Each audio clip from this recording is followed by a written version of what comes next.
नमस्कार दोस्तों। डॉक्टर अरविंद कुमार वर्मा, सहायक आचार्य समाजशास्त्र, श्री कल्याण राजकीय कन्या महाविद्यालय सीकर। आज के हमारी इस वीडियो का बिंदु है प्रकार्य की अवधारणा। किसी सामाजिक संरचना को बनाए रखने हेतु इसकी इकाइयों द्वारा दिया जाने वाला सकारात्मक योगदान प्रकार्य कहलाता है। जिस प्रकार शरीर के विभिन्न अंग शरीर के सावयव को बनाए रखने हेतु एक दूसरे के साथ में जुड़े हुए रहते हैं, एक दूसरे के साथ में सहयोगात्मक क्रियाएं करते हैं और इनके द्वारा जो सकारात्मक योगदान दिया जाता है, यह योगदान प्रकार्य है। वैसे ही समाज के विभिन्न अंगों द्वारा सामाजिक व्यवस्था को बनाए रखने हेतु दिया जाने वाला योगदान भी प्रकार्य कहलाता है। प्रकार्य की अवधारणा का प्रयोग सर्वप्रथम हर्बर्ट स्पेंसर की कृतियों में देखने को मिलता है, परंतु इसका वास्तविक प्रयोग दुर्खिम की कृति the rules of sociological method में देखने को मिला है। दुर्खिम से प्रभावित होकर मानव शास्त्र में इसका प्रयोग रेडक्लिफ ब्राउन तथा मेलिनोवस्की आदि ने आदिवासियों के अध्ययन के संदर्भ में किया।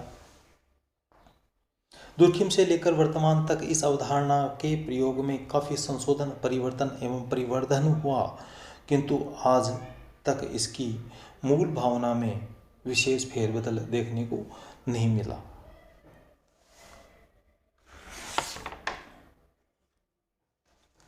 इसी प्रकार्य के संदर्भ में कुछ परिभाषाएं देखने को मिलती है।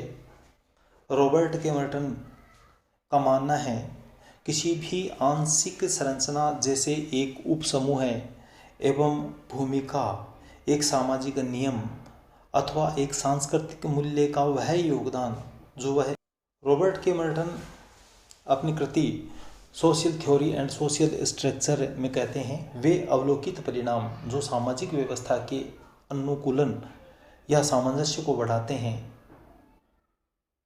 प्रकार्य कहलाते हैं। H.M. जॉनसन अपनी कृति सोशियोलॉजी में कहते हैं किसी भी आंशिक संरचना जैसे एक उपसमूह एवं भूमिका, एक सामाजिक नियम अथवा एक सांस्कृतिक मूल्य का वह योगदान जो वह एक सामाजिक व्यवस्था या उपव्यवस्था को एक या अधिक आवश्यकताओं की पूर्ति हेतु करे, प्रकार्य कहा जाता है।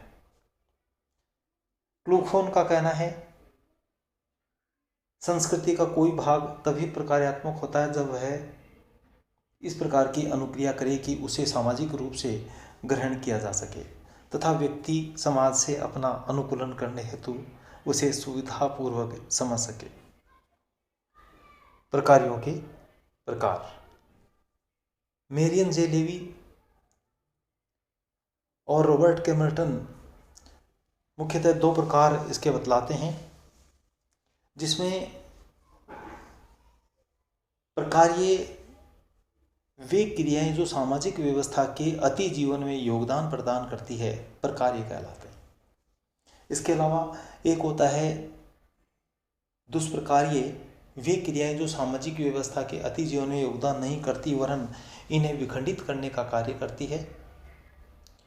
जो क्रियाएं किसी समय विशेष में प्रकार्य हैं, वे अन्य किसी समय तथा परिस्थिति में उसी व्यक्ति के लिए दुष्कार्य भी हो सकते हैं। जैसे धर्म विश्वास का प्रतीक है, वहीं मार्क्स के अनुसार वह अफीम का कार्य करता है। भारतीय स्वतंत्रता आंदोलन के समय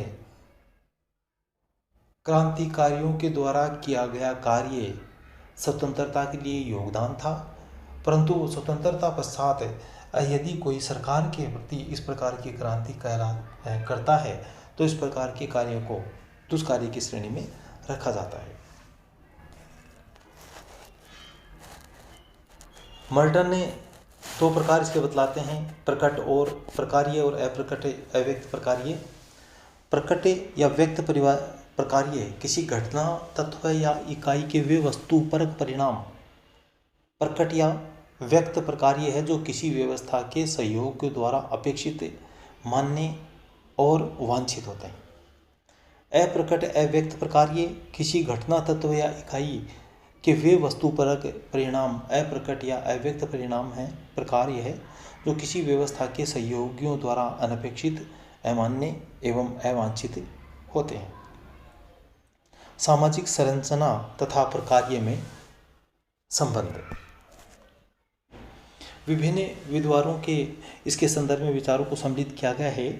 हर्बर्ट स्पेंसर के विचार हैं या मानना है कि स्पेंसर सामाजिक संरचना एवं प्रकार्यवाद को उद्विकासीय प्रकार्यात्मक प्रक्रिया के रूप में देखते हैं तथा बतलाते हैं कि जिस प्रकार से शरीर का उद्विकास सरलता से जटिलता की ओर होता है तथा समानता से विभिन्नता की ओर हुआ है, उसी प्रकार से समाज भी उद्विकासीय प्रक्रिया से गुजरा है।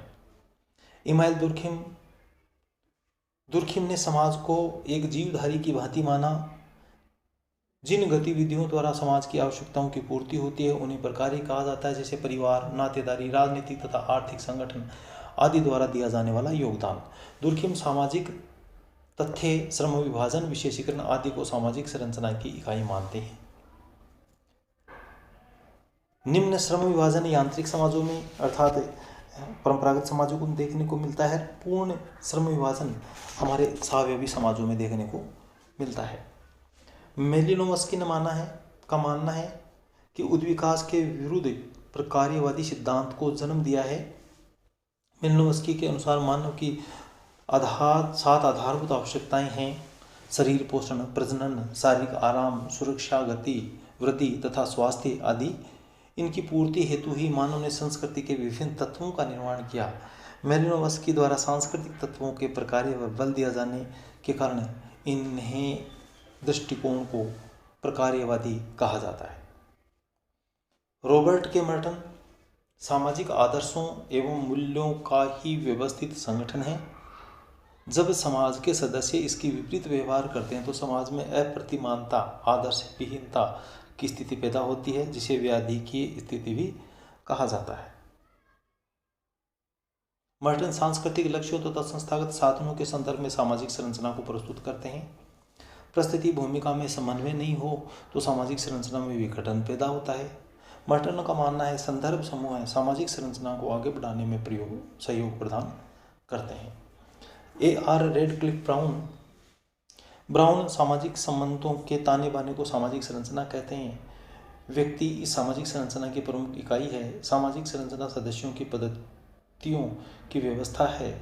यह पद्धतियाँ तथा इकाइयाँ क्रमबद्ध रूप से जुड़ी रहती है। इस प्रकार आज हमने देखा कि सामाजिक संरचना के क्या क्या प्रकार हैं। निश्चित रूप से ये वीडियो आप लोगों के लिए लाभकारी